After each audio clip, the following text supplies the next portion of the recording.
ठोस सबूत नहीं दिखाई दिए, जबकि हमें सारे ही क्राइम सीन और रिपोर्ट्स के according mister and Mrs Pawar के ऊपर ही हत्या का इशारा जाता है। क्या आपको कोई ठोस साक्ष्य मिला जो पवार दंपति को सीधे दोषी सिद्ध कर सके? प्रत्यक्ष साक्ष्य तो नहीं मिला, मगर फॉरेंसिक रिपोर्ट और जब हमने जांच की तो एक गोल्ड स्टिक जिससे हत्या की जाने की संभावना है वह घर से गायब मिली। No further questions, my lord. Defense, start your cross examination.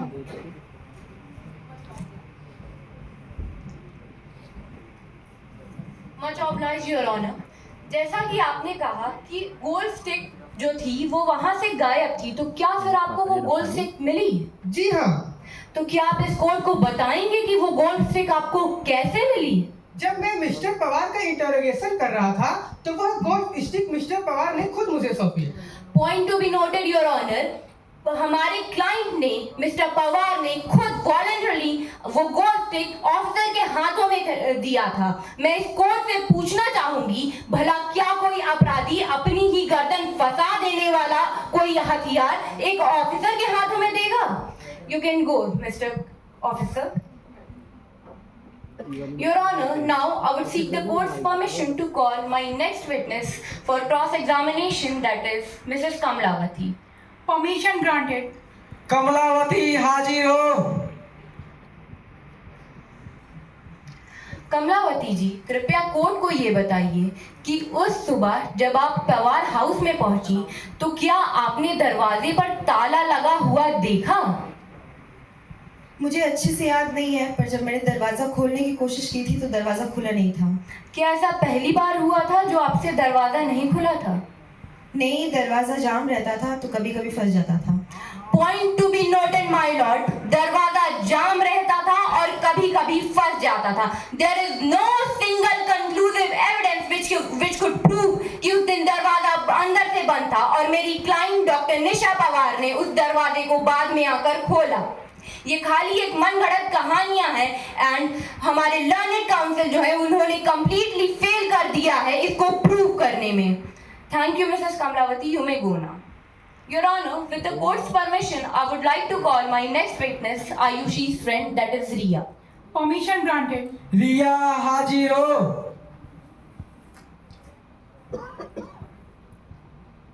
रिया, कृपया न्यायालय को अपना परिचय दें। मेरा नाम रिया है और मैं आयुषी की दोस्त हूँ। आप आयुषी को कब से जानती हैं? आयुषी और मैं बचपन से ही दोस्त थे। वह एक बहुत अच्छी लड़की थी। क्या आप इस कोर्ट को आयुषी की कुछ हॉबीज बता सकती हैं? जी हाँ, आयुषी को किताबें पढ़ने का बहुत शौक था। चेतन भगत की किताबें उसे बहुत पसंद थी और उसे डांसिंग का भी शौक था। क्या आप इस कोर्ट को बता सकती हैं कि आयुषी के उसके माता पिता के साथ कैसे संबंध थे? आयुषी अपने माता पिता से बहुत प्यार करती थी और उसके माता पिता भी उससे बहुत प्यार करते थे। हमेशा उनके बारे में अच्छी बातें किया करती थी। Thank you Riya, you may go now.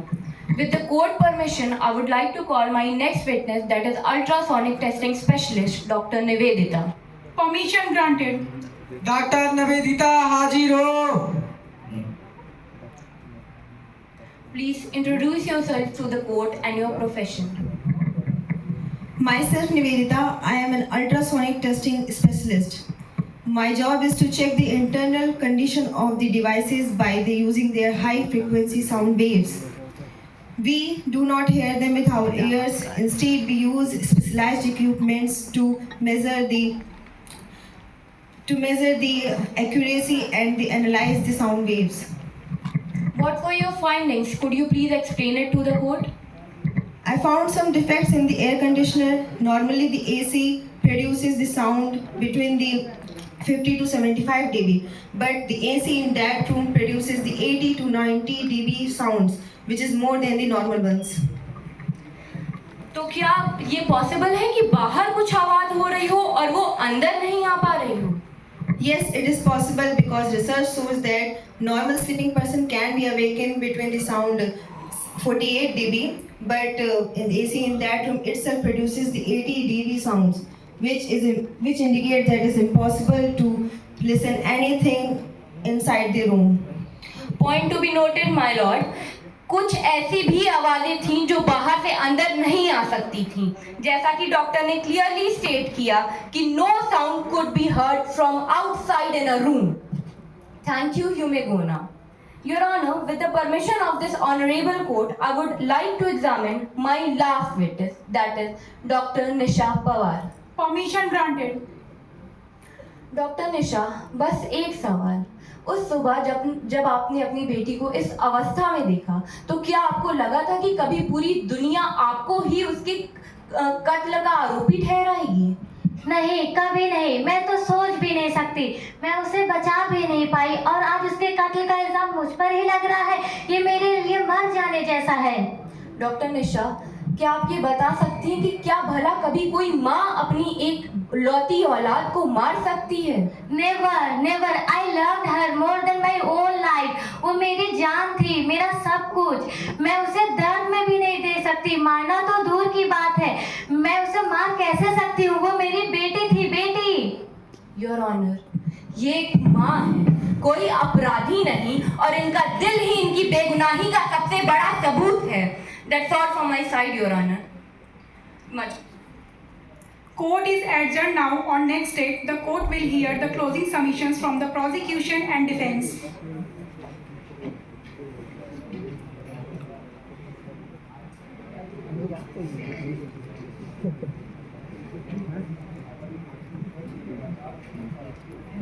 With tension filling the room, न्यायालय कक्ष में सन्नाटा छाया हुआ है। हर चेहरा फैसले की प्रतीक्षा में गंभीर और चिंतित है। सांसें थमी हुई हैं, दिल की धड़कनें तेज हैं, क्योंकि हम इस ऐतिहासिक मुद्दे के अंतिम पड़ाव पर पहुंच चुके हैं। सभी सबूत पेश महोदया पधार रही हैं।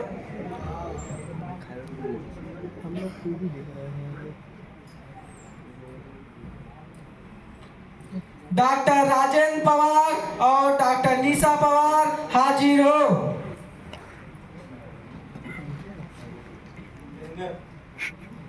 Learned counsel for the prosecution, learned counsel for the defense. Today's proceedings are fixed for closing statements. Proceed, learned public prosecution.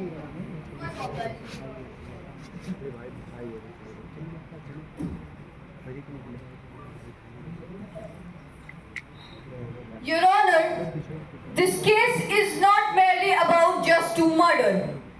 It is about betrayal within the sacred walls of home, where a child should be safest. Your Honor, उस रात ना कोई अनजान व्यक्ति उस building के अंदर आया और ना ही बाहर गया. The doors were locked from inside. There was no sign of forced entry, no robbery, no outsider footprint, no evidences of any third person. Your Honor, कातिल चाहे कितना ही चालाक क्यों ना हो, किस्मत की दीवार पर गुनाह का निशान जरूर छोड़ देता है. और इस केस में हर निशान, हर सुराग, हर कड़ी इन्हीं दोनों अभियुक्तियों की तरफ इशारा करती हैं. योर ऑनर, आयुषी के गले पर जो कट था वो कोई जल्दबाजी में किया गया रैंडम कट नहीं था. They were precise, surgical and absolutely controlled. Postmortem surgeon ने भी साफ कहा था कि ऐसे कट किसी सर्जिकल टूल से भी किए जा सकते हैं, और ऐसे सर्जिकल टूल्स, ऐसे सर्जिकल इंस्ट्रूमेंट्स को अगर कोई सबसे अच्छी तरीके से समझ सकता है तो वो है doctors. And coincidentally the Pawars are doctors. Your honour, जो गोल्फ क्लब मिला, देयर ओन गोल्फ क्लब, वही इंजरी पैटर्न से भी मेल खाता है. और मर्डर वेपन ना कहीं आसमान से गिरा और ना ही किसी आउटसाइडर ने घर में रख दिया. It came from inside the house. Ayushi का कमरा, वहां साफ साफ मैनिपुलेशन के साइंस थे. एविडेंसेस को टैम्पर किया गया, खून के निशान वाइप किए गए. योर ऑनर, ये काम किसी भी आउटसाइडर का हो ही नहीं सकता है, क्योंकि इतने कॉन्फिडेंस से इतने कम समय में कोई भी अनजान व्यक्ति इतने इजीली एविडेंसेस को टैम्पर कर ही नहीं सकता. योर ऑनर, कहा जाता है the parents are the protectors, but here the protectors became perpetrators. Defense tried to confuse the court with their emotional stories and irrelevant sympathy. But law does not go to emotion. law goes to evidences, and evidences clearly speaks that the only person who could have committed these crimes are the accused, Dr. Rajendra Pawar and Dr. Nisha Pawar. Your Honor, the chain of circumstantial evidences is complete. Each link fits into the next with precision. Nothing breaks, nothing contradicts. This is scientific truth. This is circumstantial truth. This is forensic truth. And the most importantly, judicial truth.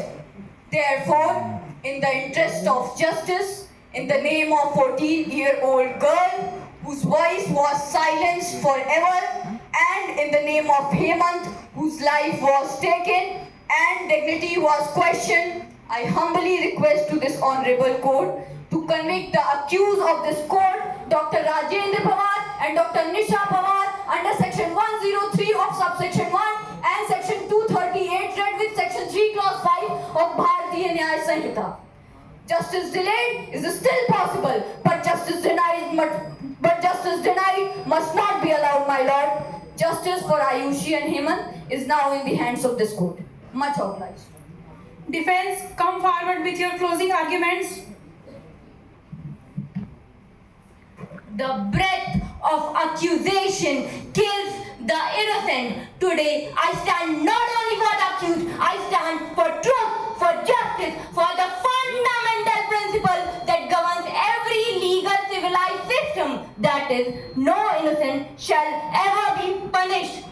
The entire case is based on assumptions, theories, fictional motives, and media-driven narratives. But assumptions cannot replace facts, and theories cannot replace proof. और रही बात media driven narrative की, तो अपनी compromise investigation को और कोई भी एविडेंशियल चेन सर्कमस्टेंशियल ना एस्टैब्लिश कर पाने को छुपाने के लिए हमारे प्रोसिक्यूशन ने अखबारों पर काली स्याहियों पे जो भी पढ़ा उसी को केस बना दिया और अदालत में आके सुना दिया और दो बेगुनाह माँ बाप को आज इस कोर्ट में लाकर खड़ा कर दिया. Your Honor, they claim that the cuts were surgical, but the autopsy doctor herself admitted that the cuts could be made by a kukri too.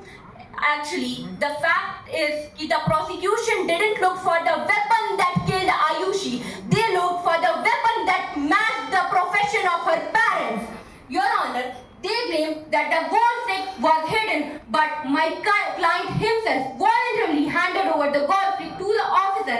मैं इस अदालत से फिर से पूछना चाहती हूँ कि भला क्या कोई अपराधी अपनी ही गर्दन फंसा देने वाला हथियार जाके ऑफिसर के हाथों में थमाएगा?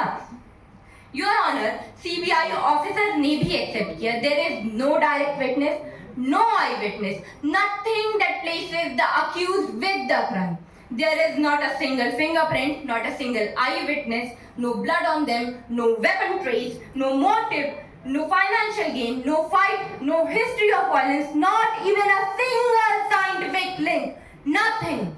Nothing at all. Your Honor, you heard Sanjeev Pawar. You heard Ayushi's friend Riya. You heard the maid Kamlavati. All said the same thing, that the parents loved their daughter deeply. They were a normal family, no motive, no dispute, nothing at all. मैं prosecution से खाली एक चीज पूछना चाहूंगी, जो कि इस पूरे केस में वो बता ही नहीं पाई कि why would a loving parent will kill their only child? माँ बाप अपने बच्चों को गोद में सुलाते हैं, ना कि उन्हें कब्र में उतारते हैं. Your Honor, there is nothing that places the accused in this crime. और देखा जाए तो इस देश की अदालतें अगर मनगढ़ंत कहानियों पे और मीडिया ड्रिवन नैरेटिव्स पे चलने लगे तो ना जाने शोर और शराबे में डूबकर कितने ही बेगुनाह लोग अपराधी ठहरा दिए जाएंगे. योर ऑनर, पूरे देश ने इस केस को सुना, पर क्या इस केस ने किसी की सुनी? इस केस ने ना सच्चाई की सुनी, ना विज्ञान की सुनी, और आज दो निर्दोषों को यहाँ दो माँ बाप को इस कोर्ट में लाकर खड़ा कर दिया. दरवाजा लॉक होने की कहानी झूठी और अधूरी, सर्जिकल प्रिसिशन आर्गुमेंट झूठा और अधूरा, कोई स्ट्रेंजर की एंट्री नहीं हुई, ये भी झूठी, और गोल्ड स्टिक हाइड करने का आरोप झूठा. No fingerprints, no blood, no biological, nothing.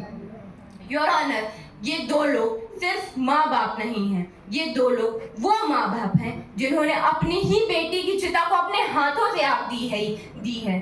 बेटी छीन ली गई, अब क्या न्याय भी छीन लिया जाएगा? क्या यही इस देश की न्याय व्यवस्था का मकसद है? नहीं योर ऑनर, आज ही जस्टिस का अल्टीमेट टेस्ट है। इसीलिए मैं इस माननीय न्यायालय से ये प्रार्थना करती हूँ कि शक, शोर और सेंसेशनलिज्म को हटाकर सत्य, साक्ष्य और न्याय की सुने और डॉक्टर राजेंद्र पवार और डॉक्टर निशा पवार को सम्मान पूर्वक सभी आरोपों से बरी किया जाए, क्योंकि doubt is everywhere and proof is nowhere. साक्ष्य खामोश हैं क्योंकि गुनाह इन्होंने कभी किया ही नहीं, और कानून कहता है कि जहां कोई भी शक बचता है वहां सजा नहीं, सिर्फ बरी किया जाता है। Punishing an innocent is the ultimate justice denied. I will repeat, punishing an innocent is the ultimate justice denied. That's all from my side, Your Honor.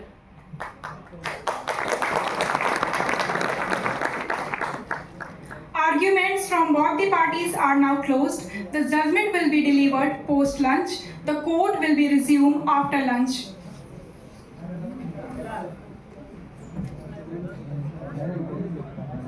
न्यायाधीश महोदया पधार रही हैं।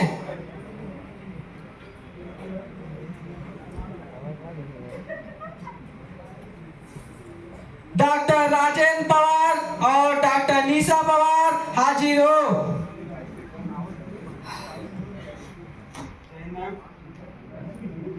This court has carefully considered the submissions advanced by the learned counsel for the prosecution as well as the defense. The evidence placed on record has been scrutinized in detail, and the testimonies of the witness have been examined with due care. It is a settled principle of criminal jurisprudence that the prosecution must establish the guilt of accused beyond reasonable doubt. Suspicion, however strong, cannot take the place of proof. The burden lies squarely upon the prosecution to present a complete and unbroken chain of evidence that points conclusively towards the guilt of the accused. In the present case, the prosecution has failed to discharge this burden. The evidence brought before this court is insufficient, contradictory, and incapable of establishing the guilt of the accused. The chain of circumstances remains incomplete, and the allegation rests more upon conjecture than upon credible proof. This court cannot convict a citizen merely on the basis of suspicion or presumption.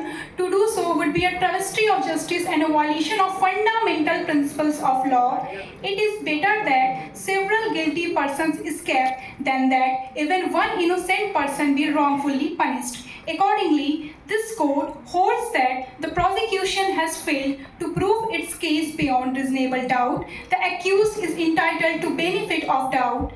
Therefore, the accused is acquitted of all charges and shall be released forthwith if not required in any other case. इस न्यायालय ने अभियोजन पक्ष तथा बचाव पक्ष के योग्य अधिवक्ता द्वारा प्रस्तुत तर्कों पर गंभीरता पूर्वक विचार किया है, अभिलेख पर उपलब्ध समग्र साक्ष्यों का विस्तृत परीक्षण किया है तथा गवाहों के बयान अत्यंत सावधानी पूर्वक परखे गए हैं। दंड प्रक्रिया का यह स्थापित सिद्धांत है कि अभियोजन पक्ष को अभियुक्त पर अपराध संदेह से परे पूर्ण रूप से सिद्ध करना होता है। मात्र संदेह, चाहे वह कितना भी गहरा क्यों न प्रतीत होता हो, साक्ष्य का स्थान नहीं ले सकता और अभियुक्त के विरुद्ध अपराध सिद्ध करने का भार पूर्णतः अभियोजन पक्ष पर ही रहता है, जिसे उसे एक संपूर्ण और अटूट साक्ष्य श्रृंखला के माध्यम से सिद्ध करना होता है। वर्तमान मामले में अभियोजन पक्ष इस दायित्व को निभाने में पूर्णतः असफल रहता है। न्यायालय के समक्ष प्रस्तुत साक्ष्य न तो तार्किक है, न ही संगत और न ही पर्याप्त, बल्कि वे विरोधाभासी हैं। अभियुक्त के अपराध को सिद्ध करने में पूरी तरह असमर्थ है। परिस्थितिजन्य साक्ष्यों की श्रृंखला अधूरी है तथा आरोप ठोस साक्ष्य के स्थान पर मात्र अनुमान और कल्पना पर आधारित प्रतीत होते हैं और यह न्यायालय मात्र अनुमान या परिकल्पना के आधार पर किसी नागरिक को दोषी घोषित नहीं कर सकता। ऐसा करना न्याय का घोर अपमान होगा। यह बेहतर है कि 100 अपराधी छूट जाएं, परंतु किसी भी एक निर्दोष व्यक्ति को दंडित नहीं किया जाना चाहिए। फलस्वरूप यह न्यायालय घोषित करता है कि अभियोजन पक्ष अपने मामले को संदेह से परे सिद्ध करने में असफल रहा है। अंततः अभियुक्त संदेह का लाभ पाने का अधिकारी है, अतः अभियुक्त को सभी आरोपों से बरी किया जाता है तथा यदि किसी अन्य मामले में उसकी आवश्यकता न हो तो उसे तत्काल रिहा किया जाए। The matter stand disposed of. Court is adjourned.